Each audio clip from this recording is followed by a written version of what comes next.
Stealth marketing refers to a way of advertising in which a business operator advertises a product or service by making it look like a third party's comment or post. The Consumer Affairs Agency has designated labeling that makes it difficult for general consumers to recognize that the labeling is that of a business operator in accordance with the Premiums and Representations Act since October 1, 2023, and has started to regulate such advertisements. Regulations for these are called the Stealth Marketing Regulations. Regular internet ads are displayed with separate areas dedicated to the ad, such as display ads and listing ads. However, in recent years, it has become increasingly difficult to distinguish between advertisements and regular web content, such as an article. For example, there are many ads on news sites that appear as if they are part of an article. In addition, in social media, some advertisements appear in the same format as posts by users. In this way, internet advertisements that have the same appearance as web content and whose design and format are harmonized and integrated with the whole are called native advertisements. The main types of native ads include in-feed ads that appear in the same frame as articles or posts, and recommendation widget ads that appear in special frames, such as new arrivals or recommendations. In-feed ads, in particular, have a high degree of integration with websites, making them more likely to be suspected of being hidden ads. There are two types of stealth marketing.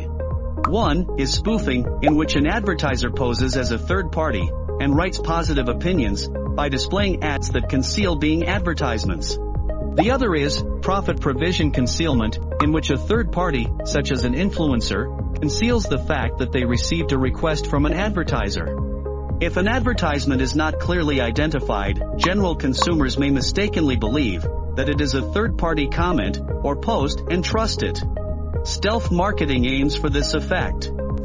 The Consumer Affairs Agency has designated labeling that makes it difficult for general consumers to recognize that the labeling is that of a business operator in accordance with the Premiums and Representations Act since October 1, 2023, and stealth marketing has become a violation of the Premiums and Representations Act. Stealth marketing includes not only advertisements created by businesses with confusing displays, but also the provision of money and other resources to third parties, such as prominent persons and influencers, to request favorable comments and posts about their products and services. Regulations for these are called the Stealth Marketing Regulations. While mainly seen in advertisements on the internet, the display on TV and newspapers is also subject to the regulations. The Japan Interactive Advertising Association, whose members include major platformers such as Google, as well as media outlets such as TV stations and newspapers that provide advertising space to businesses on the internet, is taking steps to self-regulation. In-feed advertising, which is a type of native advertisement, is defined as guide frame installed in design and format that integrates with articles and content, and the guidelines stipulate to specify that it is an advertisement and to specify the advertiser. It is intended for advertisers and providers of ad space to observe the guidelines and make it clear that it is an advertisement, so general consumers understand and do not mistake it for an article or post in advance.